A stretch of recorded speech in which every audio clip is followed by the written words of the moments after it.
आपको भी लगेगा अरे मैं तो कलीसिया जाने वाला व्यक्ति हूँ, मैं तो चर्च जाता हूँ, मैं तो Easter, palm Sunday, good Friday और क्रिसमस सब मनाता हूँ, मैं तो एकदम बढ़िया मसीह हूँ, मैं किसी गले में क्रूस लटका लेता हूँ, बड़ा बड़ा लकड़ी का, सोने का, चांदी का बना के लटका लेता हूँ, मैं संडे के दिन सफ़ेद शर्ट पहनता हूँ, मेरे अंदर कोई बुराई नहीं है, मैं किसी को बुरा नहीं करता। इस तरह का सोच बहुत सारे लोगों में होगा और लगेगा अब हम स्वर्ग चले जाएंगे। आज बहुत सारे विश्वासियों के अंदर ये चीज़ है, वो सिर्फ धन नहीं है। कई लोग धन संपत्ति के पीछे भागते हैं, या अगर यीशु के संग चलना है तो उनका मकसद धन संपत्ति है।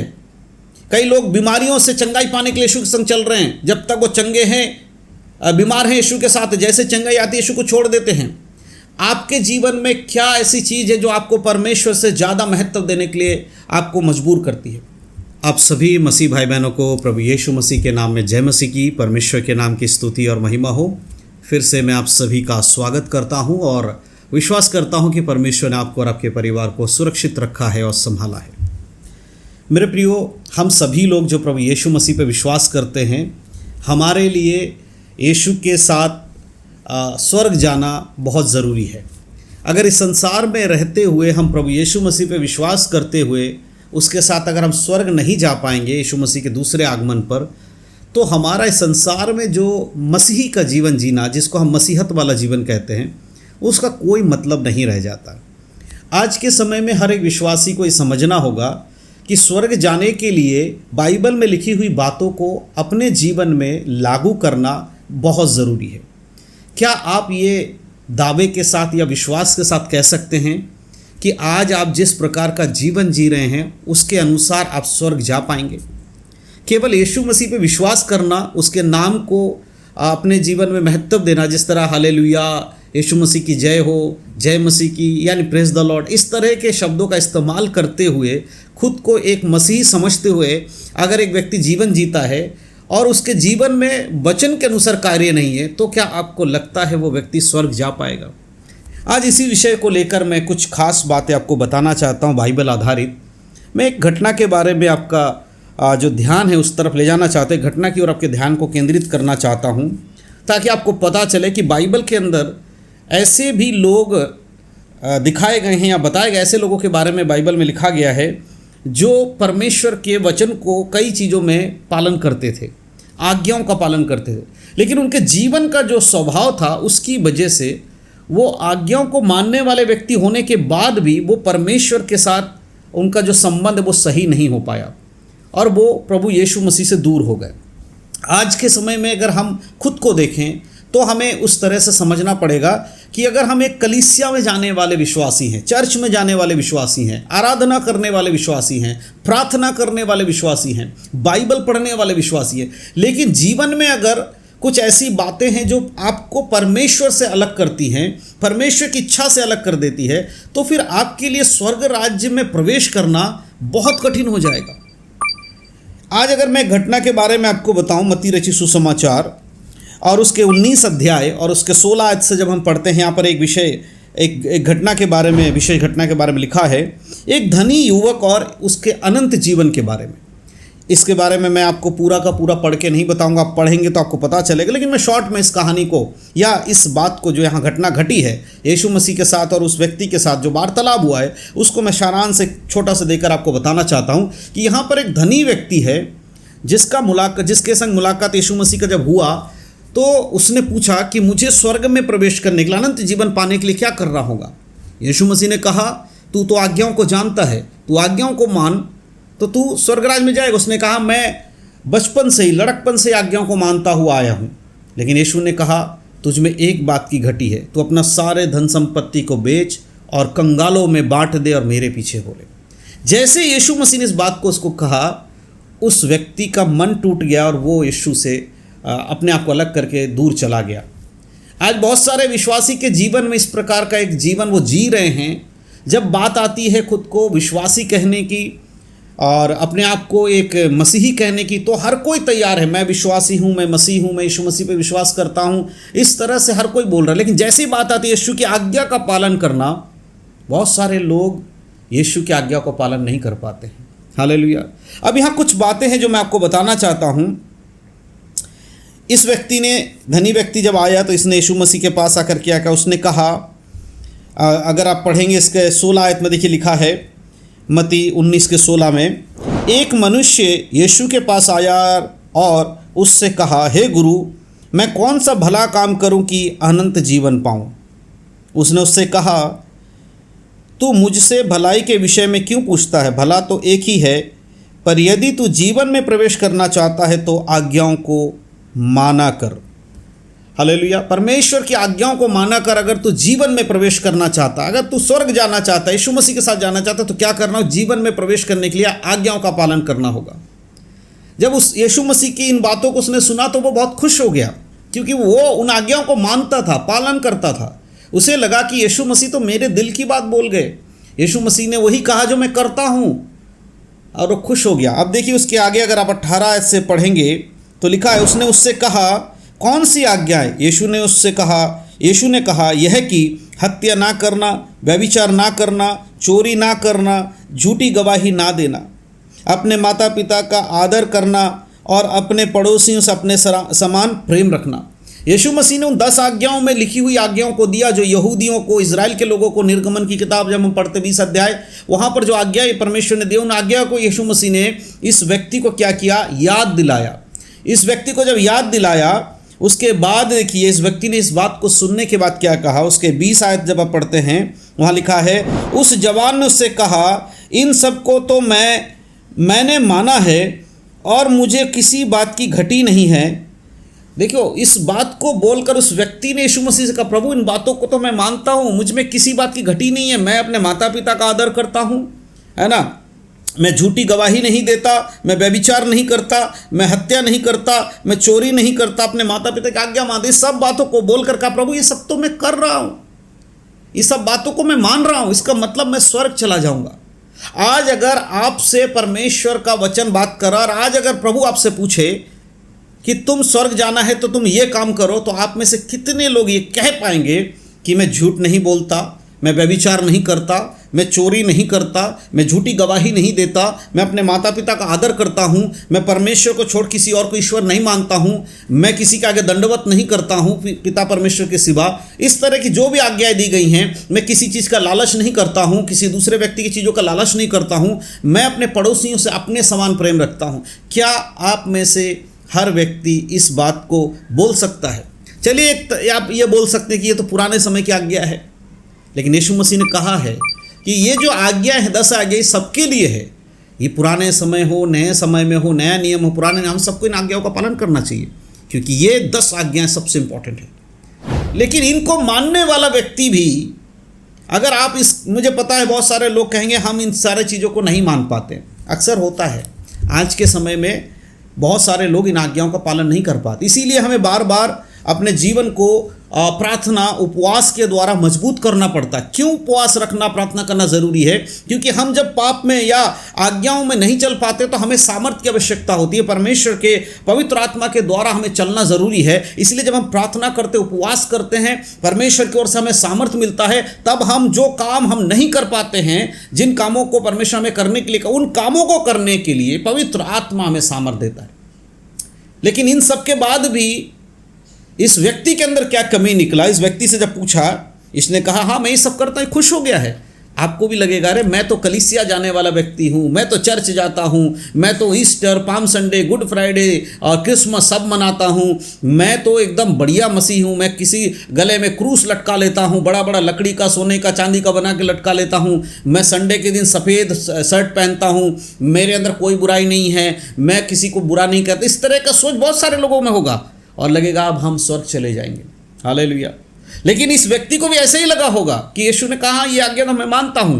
लेकिन देखिए उसके आगे, जैसे आप 21 को पढ़ते हैं, वचन 21 में देखिए क्या लिखा है।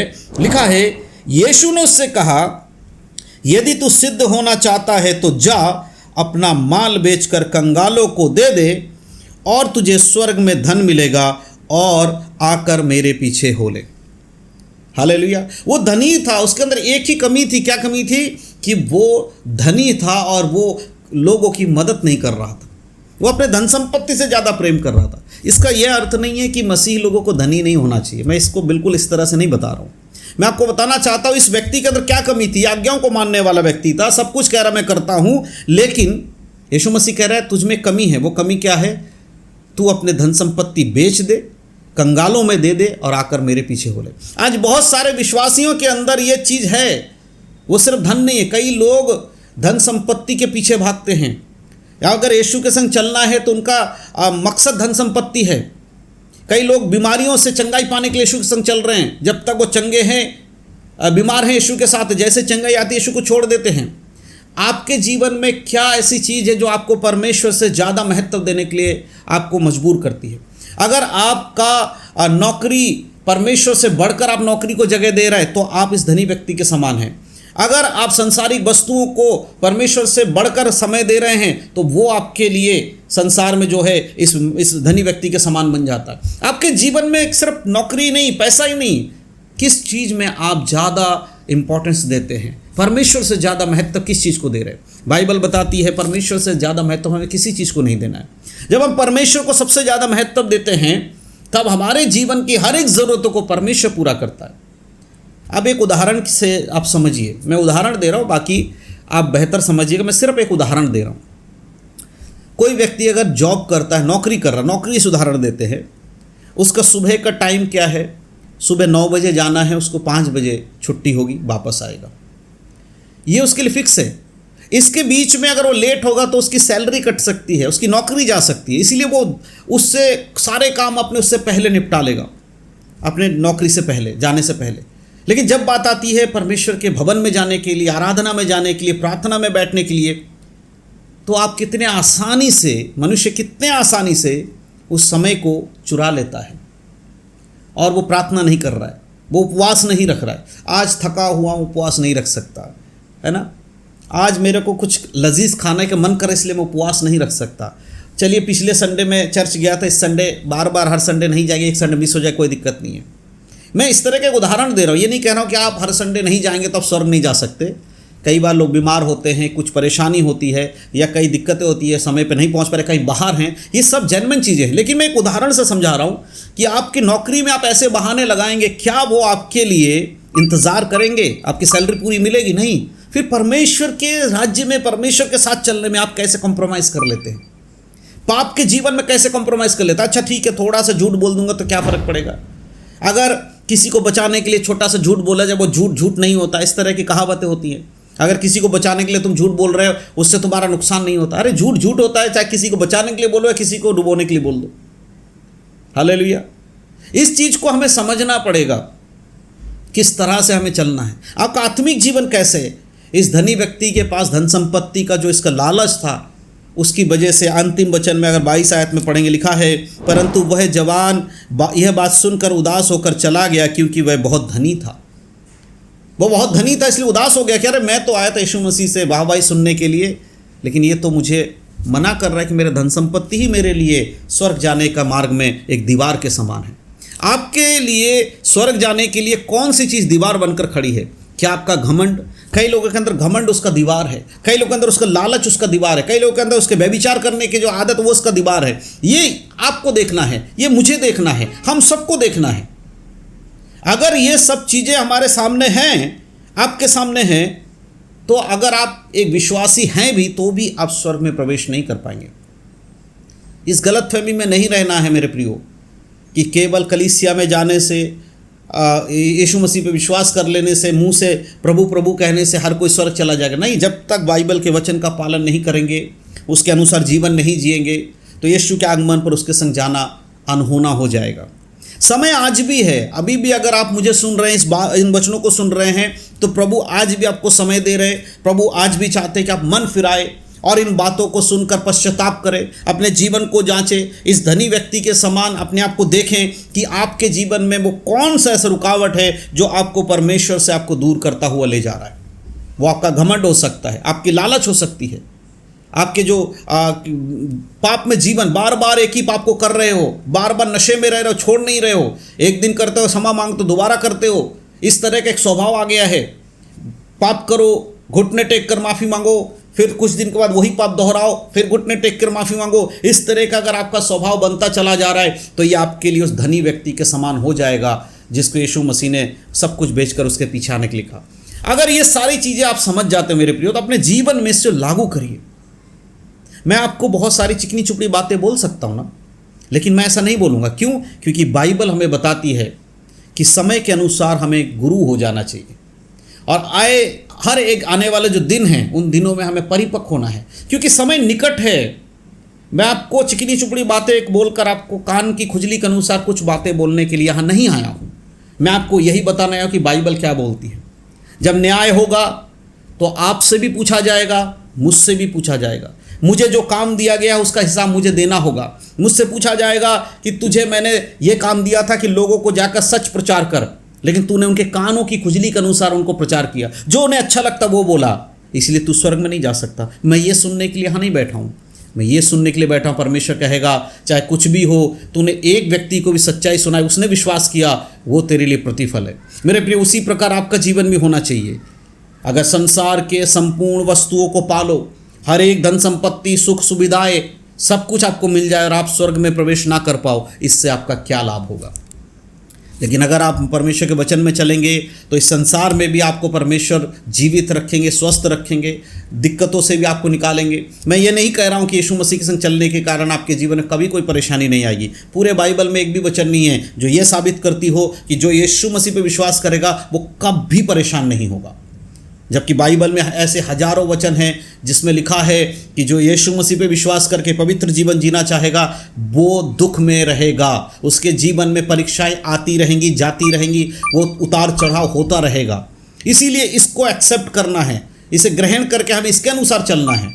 बाइबल को पढ़ना इसीलिए ज़रूरी है। लोगों को सुन सुनकर बहरे मत बनो, अपनी बुद्धि का इस्तेमाल करके बाइबल से भी देखो कि बाइबल क्या कहती है। हालेलुया। उस जो धनी व्यक्ति को लगा कि अब तो मैं स्वर्ग जा सकता हूँ, यीशु मसीह ने वो कहा जो मैं करता हूँ, लेकिन अंत में कहा कि तुझ में घटी है, अपनी धन संपत्ति बेच, कंगालों में बांट दे और आकर मेरे पीछे हो ले। उसी प्रकार आज प्रभु आपसे हमसे कहता है, अगर तुम सच्चे जीवन जी रहे हो, अपने जीवन को बाइबल के अनुसार देखो। अगर तुम्हें लगता है कोई घटी है, उसको अपने जीवन से हटाओ और मेरे पीछे आ जाओ। मेरे प्रियो, आज समय है कि आप पश्चाताप करें। हालेलुया। तो मैं विश्वास करता हूँ कि इन वचन के द्वारा जो मैंने आपको बताया है, प्रभु ने जो मुझे समझाया मैंने आप तक पहुँचाया है। इन वचनों के द्वारा आपके हृदय में ज़रूर कार्य हुआ। अगर आज आपके अंदर पश्चाताप आ रहा है तो एक सेकंड में आपके लिए प्रार्थना करना चाहता हूं। आप अपने आप को परमेश्वर के हाथों में समर्पण कीजिए और जब इस वीडियो को देखने के बाद अकेले में बैठकर इन सारी बातों को मनन कीजिएगा, इस अध्याय को पूरा पढ़िएगा, मत्ती 19 अध्याय के 16 से लेकर आप पढ़िएगा। उसके बाद इस पर अपने मनन करके परमेश्वर के हाथों में खुद को समर्पण करके ज़रूर प्रार्थना कीजिएगा। जो भी कमी घटी है प्रभु आपके जीवन से उसको दूर करेंगे। आइए हम सब मिलकर एक सेकंड प्रार्थना करेंगे। सर्वशक्तिमान पिता परमेश्वर, मैं फिर से आपका धन्यवाद करता हूँ सुंदर समय के लिए जो आपने हमें दिया। प्रभु आपके नाम की स्तुति और महिमा करता हूँ। प्रभु आज जो वचन से आपने हम सभी से बातचीत किया उसके लिए धन्यवाद पिता। इन वचनों को सुने जाने से परमेश्वर जिनके हृदय में आपने कार्य किया, उनके जो मन फिराना चाहते हैं प्रभु यीशु मसीह के नाम से उनका हृदय परमेश्वर परिवर्तित हो जाए। जो पाप से छुटकारा पाना चाहते हैं प्रभु ने सामर्थ्य दे पवित्र आत्मा, ताकि वो अपने पाप के स्वभाव को छोड़कर पवित्रता की ओर बढ़ने पाए। प्रभु शैतान के हर एक बंधन यीशु मसीह के नाम से टूटे प्रभु जी। घमंड की बात यीशु मसीह के नाम से दूर हो जाए प्रभु। नम्रताई परमेश्वर हम सबके जीवन में आने पाए प्रभु। जो लोग इस समय सुन रहे हैं, अपने जीवन को आपके बलवंत हाथों में समर्पण कर रहे हैं, उनके जीवन में यीशु मसीह के नाम से प्रभु हालेलुया एक मन फिराव करने के लिए मदद करे प्रभु जी। धन्यवाद पिता। इन सब बातों को फिर से मैं आपके बलवंत हाथों में समर्पण करते हुए प्रार्थना में उद्धार करता यीशु मसीह के नाम से मांगता हूँ, आमीन। प्रभु के नाम की स्तुति हो, परमेश्वर के नाम की महिमा हो। परमेश्वर इन सब बातों के द्वारा आप सबको आशीष दे। और मैं विश्वास करता हूं कि आज परमेश्वर ने आप सभी से बातचीत किया है और प्रभु के नाम की फिर से महिमा हो। और अगले समय में, आने वाले समय में फिर से हम कुछ और बातों को लेकर आएंगे। तब तक के लिए आप सबको जय मसीह की। God bless you.